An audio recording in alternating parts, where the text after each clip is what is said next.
অনেকদিন আগের কথা। মহিমগড় বনের এক গভীর জঙ্গলে বাস করত দুই বৃদ্ধ শিকারী, এক বৃদ্ধ নেকড়ে আর এক বৃদ্ধ কুমির।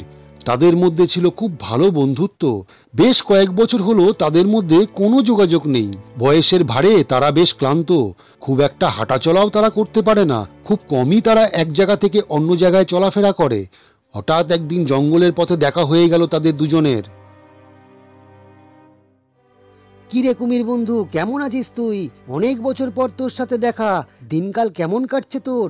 শরীর তো বেশ রোগা হয়ে গেছে রে তোর। আরে বন্ধু বলিস না, দিনকাল একেবারেই ভালো কাটছে না। নদীতে এখন আর তেমন মাছও নেই, যাও আছে তাও ছোটখাটো, তাতে তো আর পেটও ভরে না। জেলেরা মাঝে মাঝে সব বড় বড় মাছগুলোকে তুলে নিয়ে যায়, আর ডাঙায় শিকার তো একেবারেই পাই না। কতদিন না খেয়ে আছি আমি, জানিস বন্ধু? তুই একদম ঠিক বলেছিস ভাই। আগে তো এই জঙ্গলে হরিণ, বনমোরগ, বানর সবই ছিল। এখন তো দেখছি একেবারেই ফাঁকা। সব খেয়ে খেয়ে শেষ করে ফেলেছি রে বন্ধু আমি। কি করে বুঝবো যে একদিন জঙ্গলের এই হাল হয়ে যাবে? যদি এইভাবে না খেয়ে আমাদের চলতে থাকে তাহলে তো মরেই যাব আমরা। বয়স তো এমনিই বেড়ে গেছে, এখন আর আগের মতন শিকারের পিছনে দৌড়াতেও পারি না। না খেতে খেতে শরীরে কোনো শক্তিও নেই বন্ধু। চল বন্ধু চল, তাহলে এক কাজ করি, আমরা আমরা দুজনে একসাথে শিকার করি চল। তারপর সেটা আমরা দুজনে ভাগ করে খাই। তাহলে পরিশ্রমও কম হবে আর সহজেও কিছু একটা ধরা যাবে। কি বুদ্ধিটা কেমন দিলাম বন্ধু? কথাটা খারাপ বলিস নি রে ভাই নেকড়ে। একা একা শিকার ধরা আর সম্ভব না। বয়স তো আর কম হলো না, দুজনে মিলে চেষ্টা করলে একটা কিছু তো ধরা যেতেই পারে, তাই না? দুজনে হাঁটা শুরু করলো জঙ্গলের গভীরে শিকার খুঁজতে। হাঁটতে হাঁটতে তারা ক্লান্ত হয়ে পড়ল। একটা গাছের নিচে বসে কুমির বলল, বন্ধু আর পাচ্ছি না। ওহ, অনেকক্ষণ হাঁটলাম কিন্তু একটাও শিকার পেলাম না। এবার তো দেখছি না খেয়েই মরতে হবে আমাদের। হ্যাঁ বন্ধু ঠিক বলেছিস, ক্ষুধার জ্বালায় আমার মাথা ঘুরছে, শরীর চলছে না আর বন্ধু। চল একটু কিছুক্ষণ এখানে জিরিয়ে নেই, তারপর না হয় আবার শিকার খোঁজা যাবে। কিছুক্ষণ বিশ্রাম নিয়ে তারা আবার চলতে শুরু করলো। তখন নেকড়ে বলল, বন্ধু আমার গুহাটা ওই সামনেই, চল আমার গুহার দিকে যাই আমরা। সেখানে একটা হরিণ রোজ আসে, গুহার সামনে দাঁড়িয়ে সে খেলা করে, লাফায়, আমাকে দেখে নাচে, কিন্তু আমি দুর্বল বলে কিছুই করতে পারি না। চল বন্ধু, আজ আমরা দুজনে আছি, দেখি হরিণটাকে যদি ধরে খাওয়া যায়। ওরে বাপরে, এই কথা তুই আগে বলিসনি কেন রে? চল চল এখনই চল। আজকে যদি সেই হরিণটা পাই তবে তো আমাদের রসনা তৃপ্ত হবে রে। হরিণের মাংস তো বহুদিন খাই না। দুজনে গুহার দিকে রওনা দিল। গিয়ে দেখে সত্যিই একটা হরিণ গুহার সামনে দাঁড়িয়ে আছে। কি সুন্দর মজার দেখতে হরিণটা, খেতেও নিশ্চয়ই তেমনই মজা হবে। যাও বন্ধু, দেরি না করে ওর ঘাড়ে কামড় বসাও। আরে বন্ধু, যদি কামড় বসানোর শক্তি আমার মধ্যে থাকতো তাহলে এতদিন এই হরিণটা তো আমার পেটের ভেতরে থাকতো। আর তাছাড়া আমার এরকম অনাহারেও দিন কাটাতে হতো না। আমার দাঁতগুলো তো আর আগের মতন নেই বন্ধু। আর তাছাড়া বন্ধু, ওই হরিণটা তো খুব চালাক আর ধরাও দেয় না ও। তবে আর চিন্তা কিসের তোর বন্ধু, আজ আমি তো তোর সঙ্গে এসেছি। এবার চালাকি করে বাঁচতে পারবে না ওই হরিণটা। আগে চল ওটাকে আগে ধরি, তারপর মজা করে খাই আমরা দুজনে। আরে আরে নেকড়ে মামা, আপনি আবার এই কুমির মশাইকে কোথা থেকে নিয়ে এলেন? এই কুমির মশাইকে তো আগে আপনার সঙ্গে কোনোদিন দেখিনি। এই যে কুমির মশাইকে দেখছিস, ও আমার অনেক অনেক পুরনো বন্ধু। আজ অনেক বছর পর আমাদের দেখা।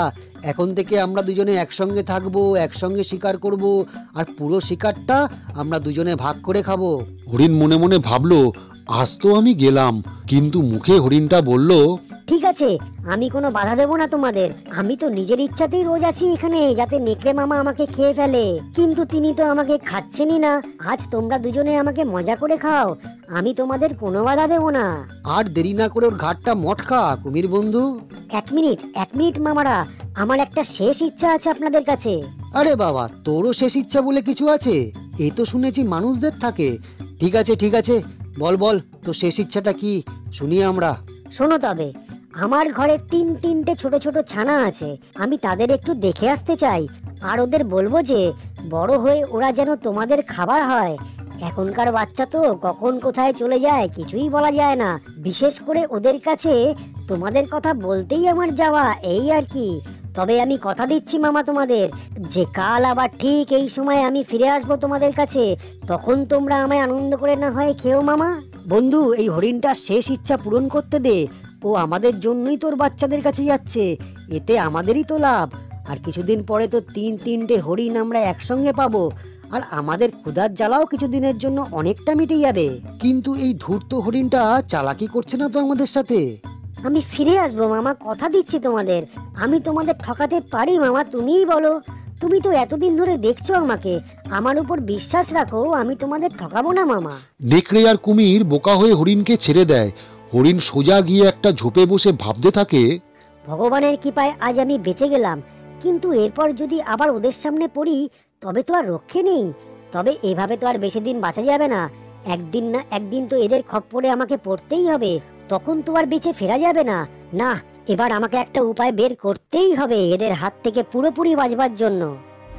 কি রে বন্ধু, সেদিন তো তুই ওই হরিণটাকে ছেড়ে দিলি ওর কথা বিশ্বাস করে, কিন্তু আজ 4 দিন পেরিয়ে গিয়েও ওই হরিণটার কোনো পাত্তাই নেই। হ্যাঁ রে বন্ধু, আমিও সেটাই ভাবছি। সেদিন হয়তো ওই হরিণটার কথা বিশ্বাস করে আমি খুবই ভুল করেছি। ছাড় বন্ধু ছাড়, আর ভেবে লাভ নেই। একদিন না একদিন ওকে আমরা পাবোই, আর সেদিনই হবে ওর জীবনের শেষ দিন।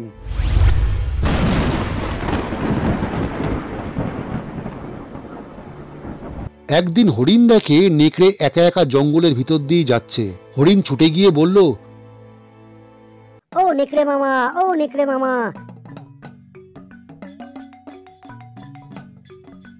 আপনি তো এই জঙ্গলের সবচেয়ে বুদ্ধিমান প্রাণী, কিন্তু কুমির আপনাকে কি দারুণ বোকা বানিয়ে দিল। আপনি নিজের শিকারের অর্ধেকটা তার সঙ্গে ভাগ করবেন, এটা কোনো কাজের কথা? আপনার শিকারে ভাগ বসাবে কুমির? এই হরিণ, তুই ঠিকই বলেছিস তো। আমার তো এটা মাথাতেও আসেনি। কুমির তো এত মাছ খায়, আমাকে তো একটা মাছও দেয় না। ঠিক বলেছিস, আমি আজই ওকে আমার গুহা থেকে বার করে দেবো। এদিকে হরিণ গেল কুমিরের কাছে। কুমির মশাই, কুমির মশাই, আপনি তো বলেন যে আপনি নেকড়ে মামার খুব কাছের এবং অনেক পুরনো বন্ধু, কিন্তু আপনি কি জানেন যে আপনি নেকড়ে মামার ফাঁদে পড়েছেন? কি বললি তুই? আমার বন্ধু নেকড়ে আমায় ফাঁদে ফেলেছে? এত বড় বিশ্বাসঘাতকতা আমার সঙ্গে? এত বড় বিশ্বাসঘাতকও? আমি কি আর এমনি এমনি বলছি? আপনি দেখবেন নেকড়ে মামা এখনই এসে আপনাকে গুহা থেকে তাড়িয়ে দেবে। মিলিয়ে নেবেন আমার কথাটা, তারপরও আমাকে একা খাবে, এই চিন্তাও করেছে। শোন হরিণ, নেকড়ে যদি আমাকে আজ এখান থেকে তাড়িয়ে দেয় তবে আমি ওর চিবুক ছিঁড়ে ফেলবো। বন্ধু, তুই আমার গুহা থেকে এখনই বেরিয়ে যা। অনেক দিন হয়ে গেল, এবার তুই নিজের জায়গায় যা। তোকে আমার গুহাতে রেখে আমার খুবই অসুবিধা হচ্ছে। এই বিশ্বাসঘাতক নেকড়ে, তুই আমায় তাড়াবি? বেটা, আজ তোকে মাটিতে পুঁতে ছাড়বো আমি। এই বলে দুজনের মধ্যে লেগে গেল ভয়ানক মারামারি। শক্তি সমান হওয়ায় দুজনেই আহত হয়ে শেষে মারা গেল। হরিণ সব আড়াল থেকে দেখে মুচকি এসে বলল, বুদ্ধির জোরই আসল জোর, আর আমি সেই বুদ্ধিতে আজও বেঁচে রইলাম। আর এই দুটো বোকা লোভের জন্য ইহলোক ত্যাগ করে পরলোকে গমন করলো। হা হা হা হা হা।